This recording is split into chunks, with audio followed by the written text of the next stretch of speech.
Hi everyone. Today we're doing some hive management to prevent our bees from swarming. We are opening up the brood nest, which is a fancy way of saying we are moving frames around to encourage them to build up the honeycomb more evenly. The queen does make an appearance in this video, but we missed her while filming. See if you can find her and comment where she is. Here is a graphic showing the progress the bees have made drawing out the comb on the frames each week.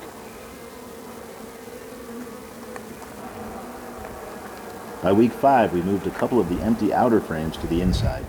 A week later, we shifted the last empty frame inside, and it was also time to add a second brood box. To encourage the bees to start working on the top box, we swapped one of the empty frames on top with a full one from the bottom, and then closed up the hive for a week. If you are curious as to exactly how those frames looked, you can look back at our inspection videos. This brings us to week 7, and our bottom box is virtually full of drawn comb, and the bees are showing signs of swarming. Swarming is generally bad, but one of the leading theories is that it happens when the hive gets too full. For a swarm to happen, what happens is the queen continues to lay female eggs.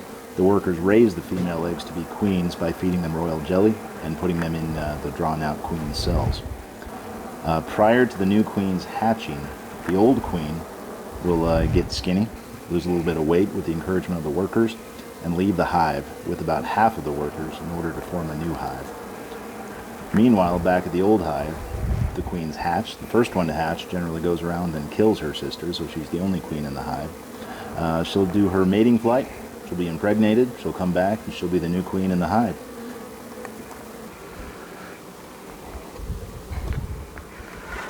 Alright, here we are on the day after our day 43 video, so it's day 44. We determined yesterday that while the bees have been expanding upward, they're not really expanding as quickly as we want them to. They're showing signs that they might be trying to swarm, at least the early signs of swarming.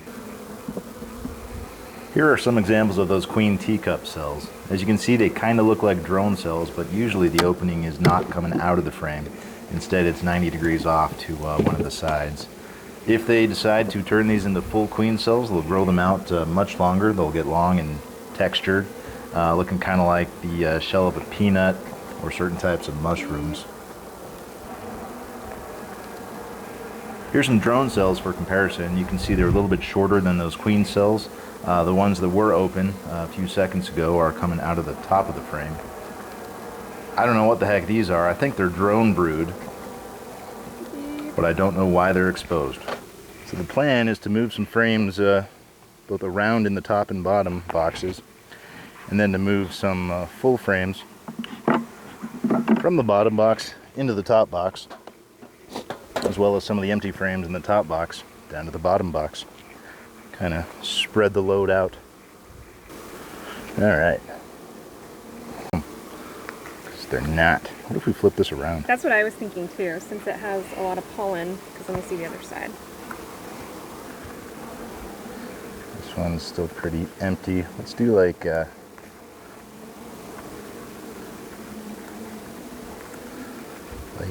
this frame maybe. Oh, that's a good one. Lots of brood, lots of larvae,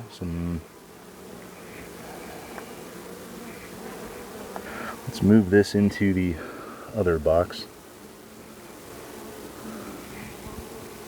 Which one do you think we want to move? Let me just take this. Yeah. Totally empty. Yeah, you just put that in there if you want.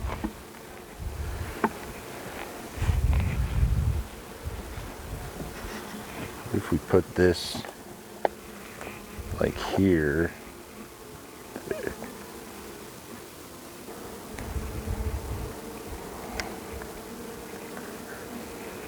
here's a nice heavy one.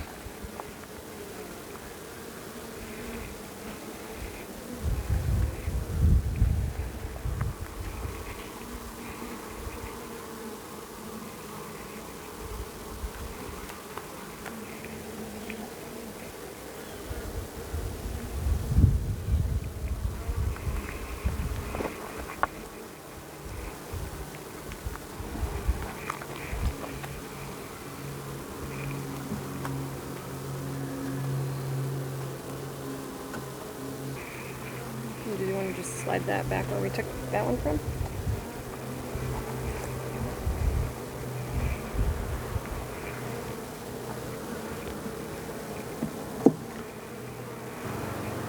Yeah. And, Or we could even... nothing.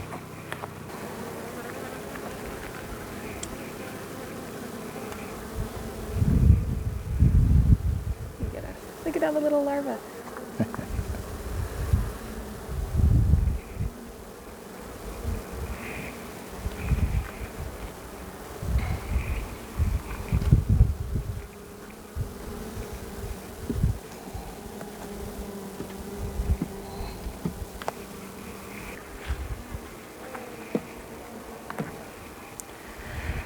All right. So we have now spread out the full frames among both the bottom box and the top box. Hopefully the bees will see the new kind of space that opens up as available space, and they'll fill that out, lay eggs in that new space, instead of thinking they have to make a new hive.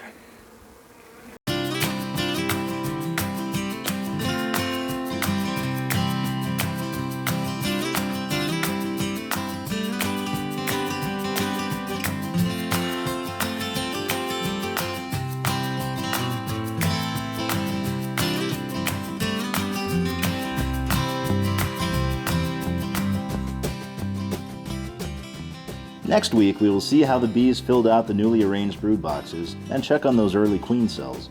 Be sure to subscribe so you don't miss the next video.